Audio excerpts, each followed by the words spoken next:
Hi guys, зайн. За өнөөдөр би өг нэвлэр тосоод нэлээд олон ажил амжуулчих гэд бодож исэн. За яг үндэ бол залхуураа дунцаар байгаа дараатад босчлаа. За магадгүй ийм нэгэн залхуур хүн болгонд байдаг бах.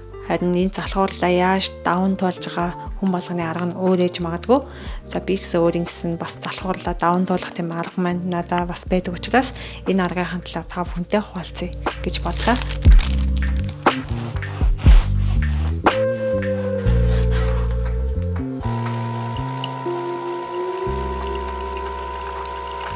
블루 중에 선택을 하시면 되는데 지금 블루가 인기가 너무 많은 상황. 네.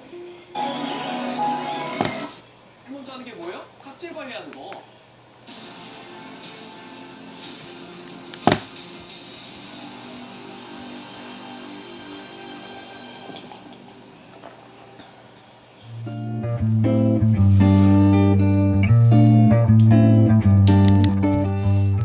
Миний хувьд бол залхуурлаа даван туулахын тулд маш богино хугацаанд бодож шийдвэр гаргах нь миний одоо залхуурлаа даван туулах царийн ганц алхам байдаг.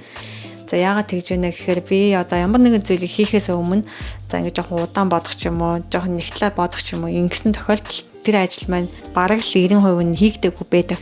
За тэр нь яаж байна гэхээр би тэр ажлын дараагийн явцаас нь аль хэдийн айдас авцсан. Эсвэл ямар нэгэн бодлого бүтггүй шалтгааны олон авцтай.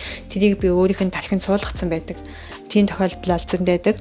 Тийм учраас би өөрөө тэрийг мэддэг учраас ямар нэгэн боломж орчих юм бол тийгээд үзье хий гэсэн за амлалтыг бол өгөх дуртай. Мэдээж хүн өөрийнх нь хийж чадахгүй ажилдаа хоосон амлалт өгөх энэ хоёр бол ялгаатай.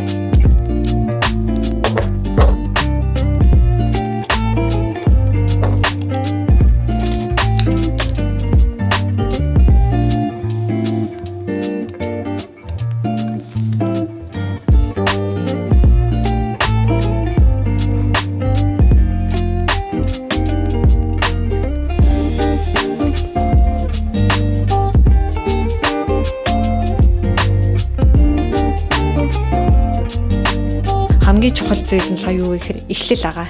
Энэ эхлэлийг бид хамгийн амархан хэлбэрээр юу бодох хэрэгтэй.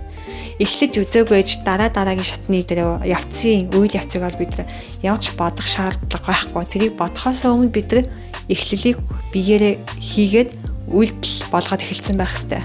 Энэ бол хамгийн чухал дүрм болов гэж боддог. Тэгээд миний хувьд болохоор залхуурлаасаа гарахын тулд энэ дүрмийг бол байнгын баримталж яадаг.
Ямар нэгэн ажлыг эхэлж энэ ажлыг бид цаашдаа хийх үгүй юу гэдэг дүгнэлтийг гаргахад бол оройтхгүй.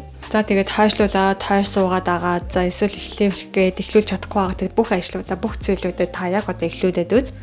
За эхлээд үз. Хийж үзсээ дараа болвол тэр болохгүй бол тэр танд бол зөндөө арга зам байгаа гэдгийг би тань дахин хэлхийг хүсэж байна. Өнөөдөр миний бичлэгийг үзсэн танд баярлалаа. Дараагийн бичлэгээр дахин уулзцгаая. Bye bye.